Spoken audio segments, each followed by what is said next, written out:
कल्पना कीजिए आप एक ऐसी जेल में बंद हैं जहां की दीवारें 20 फुट ऊंची हैं, दीवारों पर कांटेदार तार लिपटे हैं और हर 10 कदम पर खाकी वर्दी में खड़ा एक पाकिस्तानी सिपाही आपकी तरफ गोली ताने खड़ा है। आपके पास ना कोई हथियार है, ना कोई नक्शा, ना ही कोई बाहर से मदद, और इस जेल से पहले कभी कोई भागा नहीं है। लेकिन 3 भारतीय पायलटों ने तय कर लिया था, चाहे कुछ भी हो जाए यहां से भाग कर रहेंगे। और उन्होंने ऐसा कुछ किया जिसे सुनकर पाकिस्तानी सेना के होश उड़ गए और आज भी दुनिया के सैन्य इतिहास में उस रात को the great escape of Rawalpindi के नाम से याद किया जाता है। तो दोस्तों तैयार हो जाइए, क्योंकि ये कहानी है हौसले की, जांबाजी की और उस नामुमकिन को मुमकिन कर दिखाने की। कहानी है 13 अगस्त 1972 की, रावलपिंडी के उस POW कैंप की जहां से 3 भारतीय पायलटों ने मौत से खेलकर आज़ादी की सांस ली। ये कहानी शुरू होती है 3 दिसंबर 1971 को, जब भारत और पाकिस्तान के बीच आसमान में जबरदस्त जंग छिड़ी हुई थी। जमीन पर हमारी सेना पाकिस्तान को पीछे धकेल रही थी, लेकिन आसमान में एक मुश्किल बनी हुई थी। पाकिस्तान के जफरवाल शहर के पास एक ऊंचा वॉच टावर था। इस टावर से पाकिस्तानी सेना भारतीय सेना की हर हरकत पर नजर रखती थी। उन्होंने उस टावर पर एंटी एयरक्राफ्ट गनें भी लगा रखी थी, जो कई बार हमारे विमानों पर फायर कर चुकी थी। इस टावर को तबाह करने का मिशन दिया गया भारतीय वायुसेना के एक बेहद साहसी पायलट को, फ्लाइंग ऑफिसर दिलीप पारुलकर को। पारुलकर अपनी निडरता और अनुशासन के लिए जाने जाते थे। वो जानते थे कि यह मिशन आत्मघाती हो सकता है, लेकिन देश के लिए मरना भी उनके लिए जीत थी। 10 दिसंबर 1971 को पारुलकर अपने सुखोई फाइटर जेट में सवार होकर उस टावर की तरफ रवाना हुए। जैसे ही वो टावर के नजदीक पहुंचे, आसमान से जमीन तक गोलियों की बारिश होने लगी। पाकिस्तानी एंटी एयरक्राफ्ट गनों ने एक साथ फायरिंग शुरू कर दी। एक के बाद एक गोलियां पारुलकर के विमान को छेदती गई। इंजन में आग लग गई, कॉकपिट का शीशा चूर चूर हो गया। हालात बेकाबू देख पारुलकर ने एक ही सेकंड में निर्णय लिया, इजेक्ट। वो बाहर निकले, पैराशूट खुला, लेकिन किस्मत ने उन्हें दुश्मन की जमीन पर पटक दिया। पैराशूट उतरते ही उन्हें लगा जैसे उनके सीने में कोई भाला घुस गया हो। बाद में पता चला कि उनकी 3 पसलियां टूट चुकी थीं। दर्द से बेहाल पारुलकर जैसे ही उठने की कोशिश कर रहे थे, वहां गांव के लोग जमा होने लगे। भीड़ चिल्ला रही थी, दुश्मन है, दुश्मन को पकड़ो। लोगों ने उन्हें लातों और मुक्कों से पीटना शुरू कर दिया। किसी ने उनकी जेब से पैसे छीने, किसी ने उनकी घड़ी तोड़ ली। पारुलकर बेहोश हो गए। अगर 2 मिनट और देर होती तो वो उसी जमीन पर मारे जाते। लेकिन तभी पाकिस्तानी सेना का एक गश्ती दल वहां पहुंच गया। सिपाहियों ने भीड़ को हटाया और कहा, यह जिंदा हमारे लिए ज्यादा कीमती है। इस तरह दिलीप पारुलकर को मौत के मुंह से निकालकर हिरासत में ले लिया गया। जब पारुलकर को होश आया तो उन्होंने खुद को एक अंधेरी, नमी से भरी हुई कोठरी में पाया। दरवाजे पर एक पाकिस्तानी मेजर खड़ा था। उसने पारुलकर के सामने एक कागज और पेंसिल रखी और कहा, आदमपुर एयरबेस का नक्शा बनाओ। आदमपुर एयरबेस उस वक्त भारतीय वायुसेना का सबसे अहम ठिकाना था। पारुलकर ने साफ मना कर दिया। फिर शुरू हुआ उनका टॉर्चर। बिना खाना दिया, बिना पानी दिया। एक बार तो उन्हें सारी रात एक कोने में खड़ा रखा गया और कहा गया कि अगर बैठे तो गोली मार दी जाए। पारुलकर ने तड़पना तो बहुत, लेकिन एक शब्द भी नहीं निकाला। आखिरकार उन्होंने एक नक्शा बना कर दिया। पाकिस्तानी अफसर खुश हुआ, लेकिन कुछ ही देर में उसका खून खौल गया। पारुलकर ने आदमपुर एयरबेस का नहीं, बल्कि मुंबई इंटरनेशनल एयरपोर्ट का नक्शा बना दिया था। ये सुनते ही पाकिस्तानी अफसर ने उन्हें सजा सुनाई, पूरी रात बिना बैठे खड़े रहो, और एक गार्ड को आदेश दिया, अगर ये बैठा तो गोली मार देना। पूरी रात पारुलकर खड़े रहे। उनके पैर सुन्न हो गए, शरीर कांपने लगा, लेकिन वो डटे रहे। तड़के 3 बजे उस गार्ड को तरस आ गया। उसने धीरे से कहा, बैठ जाओ, जब कोई आएगा मैं बता दूंगा, तब खड़े हो जाना। ये एक पाकिस्तानी सिपाही का मानवीय पक्ष था जो उन्हें कभी नहीं भूला। कई दिनों तक पारुलकर को लगातार प्रताड़ित किया गया। फिर जब पाकिस्तानी अफसर खुद थक गए तो उन्हें बाकी भारतीय कैदियों के साथ रावलपिंडी के मुख्य POW कैंप में डाल दिया गया। यहाँ पहले से ही 11 भारतीय पायलट कैद थे। सबके साथ अलग अलग तरह की यातनाएं हुई थी, लेकिन किसी का हौसला नहीं टूटा था। इस कैंप का इंचार्ज था एक पाकिस्तानी अफसर, उस्मान हमीद। वो अपेक्षाकृत अच्छा इंसान था। वो कैदियों के साथ सम्मान से पेश आता था। उसी उस्मान ने भारतीय पायलटों को एक कैसेट प्लेयर और एक एटलस दिया। ये छोटी सी मदद आगे चलकर इतिहास की धारा बदलने वाली थी। 25 दिसंबर 1971 की सुबह कैंप में एक बम फटा। खबर आई, ढाका गिर चुका है, पाकिस्तान ने सरेंडर कर दिया है। 93,000 पाकिस्तानी सैनिक भारत के कब्जे में हैं। कैंप में सब खुशी से झूम उठे। सभी को लगा कि अब बस कुछ ही दिनों में वे घर लौट जाएंगे।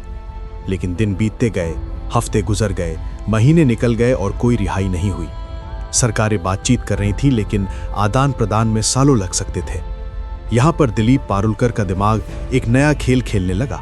उन्होंने अपने साथियों से कहा, हम यहाँ बैठे बैठे बूढ़े हो जाएंगे, अगर हमें जाना है तो खुद ही रास्ता बनाना होगा। पहले तो किसी ने उनकी बात नहीं मानी। सबने कहा, पागल हो गए हो, यहाँ से भागना नामुमकिन है। लेकिन पारुलकर हार मानने वाला आदमी नहीं था। उसने धीरे धीरे दो और लोगों को अपने साथ मिला लिया। एक थे MS ग्रेवाल और दूसरे थे हरीश सिंह जी। तीनों ने एक दूसरे से हाथ मिलाया, अब तो भागना ही है, चाहे कुछ भी हो जाए। उन्होंने सबसे पहले उस्मान हामिद द्वारा दिए गए एटलस को उलट पुलट कर पढ़ा। रातों रात वे नक्शे देखते, कल्पना करते कि किस रास्ते से जाएं। उन्होंने तय किया कि सीधे भारत पाक बॉर्डर की तरफ जाना बहुत खतरनाक होगा, क्योंकि वहां सेना और भी सख्त हो गई थी। इसलिए वे उत्तर की तरफ अफगानिस्तान के रास्ते जाएंगे। अफगानिस्तान से किसी तरह भारत पहुंचना मुमकिन था। अब अगली समस्या थी, किस सेल से भागा जाए। उन्होंने 3 महीने तक हर रोज गार्डों की रूटीन, पेट्रोलिंग के समय और बाहरी दीवार के कमजोर हिस्सों को नोट किया। पता चला कि सेल नंबर 4 बाहरी दीवार के सबसे नजदीक था और वहां की निगरानी भी कम थी। लेकिन उस सेल में जाना आसान नहीं था। पारुलकर ने अपनी समझदारी से काम लिया। उसने गार्डों से अच्छे संबंध बनाए रखे। एक दिन उसने शिकायत की कि उसकी सेल में नमी बहुत है, डॉक्टर ने कहा है कि बदली जाए। किसी तरह तीनों को सेल नंबर 4 में शिफ्ट कर दिया गया। इस सेल में एक और भारतीय पायलट थे, विद्याधर शंकर चाटी। चाटी भागना नहीं चाहते थे, लेकिन वे तीनों की पूरी मदद करने को तैयार थे। अब असली चुनौती शुरू हुई। दीवार को तोड़ना था। सेल की दीवार करीब 18 इंच मोटी थी, जो मजबूत सीमेंट और ईंटों से बनी थी। बिना औजार के यह नामुमकिन था। लेकिन किस्मत फिर साथ आई। कैंप में मरम्मत का काम चल रहा था। तीनों ने मौका देखकर एक कैंची और एक स्क्रू ड्राइवर चुरा लिया। हर रात ठीक 12 बजे से 1 बजे के बीच, जब गार्ड आधी नींद में होता था, वे काम पर लग जाते थे। एक आदमी बेड के नीचे घुसकर दीवार को रेतता, बाकी 2 पहरा देते। निकलने वाली मिट्टी और सीमेंट के टुकड़े को वे चुपके से बेड के नीचे या पानी की बाल्टी में छुपा देते थे। और सबसे शानदार तरकीब, उन्होंने अपने सेल का बल्ब ढीला कर दिया ताकि रोशनी कम हो। गार्ड ने शिकायत की तो उन्होंने कहा, बल्ब फ्यूज है, बदलने में हफ्ते लग जाते हैं। एक रात खतरा बहुत करीब आ गया। एक गार्ड ने बाहर से झांका और उसे लगा कि सेल में सिर्फ 3 लोग हैं, जबकि हरीश सिंह जी बेड के नीचे सुरंग बना रहे थे। गार्ड चिल्लाया, 4 नहीं 3 लोग दिख रहे हैं, चौथा कहां है? तीनों ने सोने का नाटक किया। गार्ड दौड़कर उस्मान हामिद को ले आया।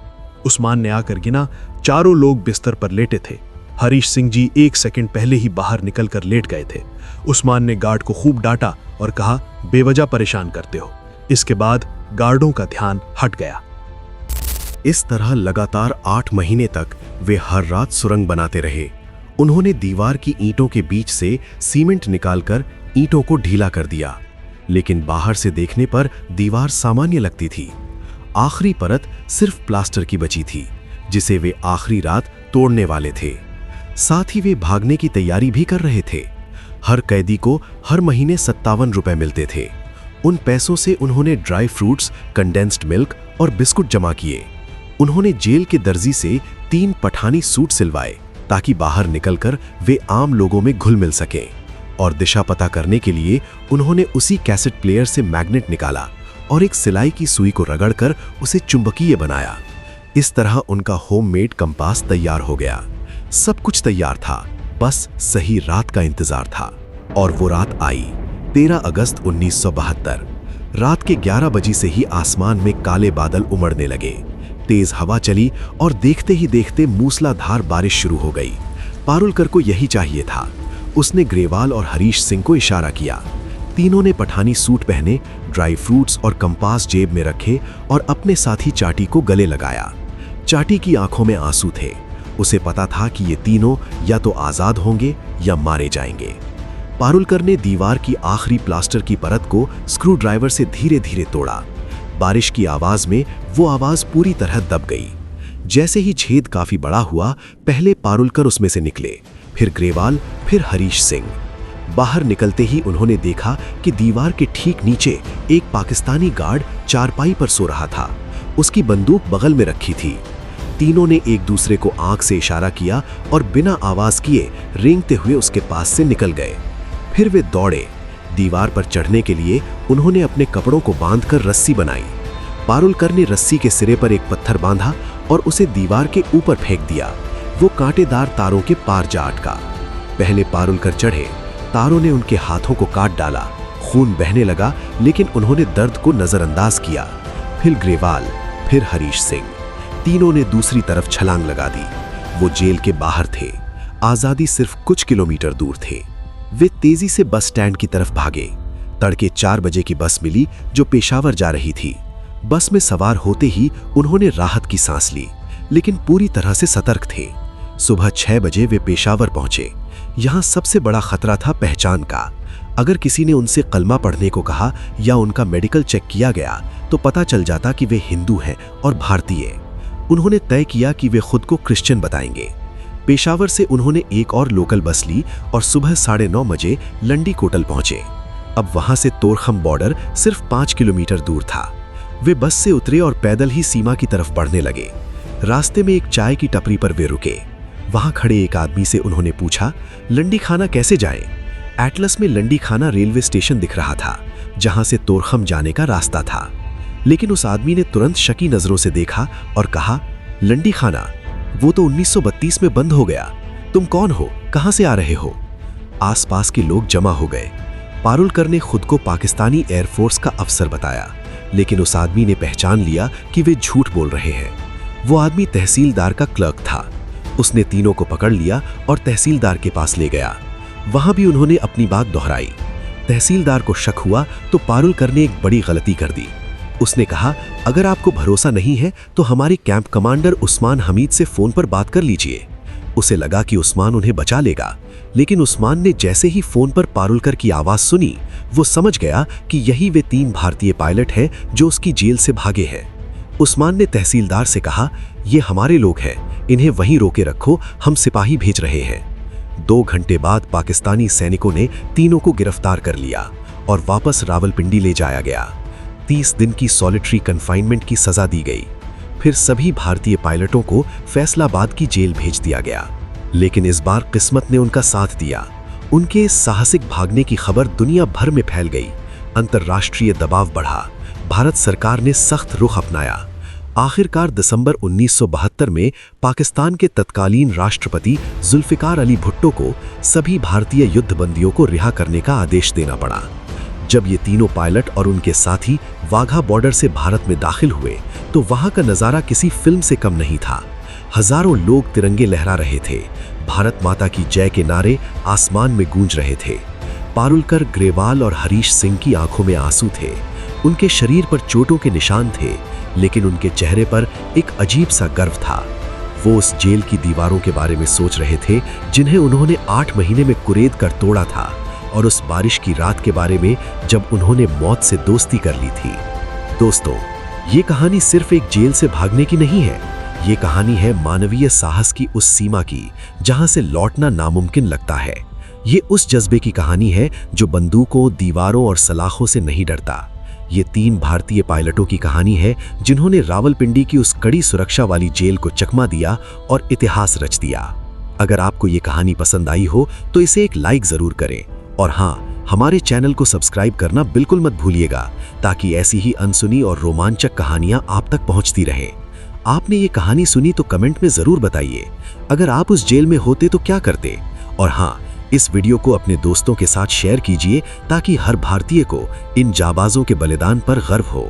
तब तक के लिए जय हिंद, जय भारत।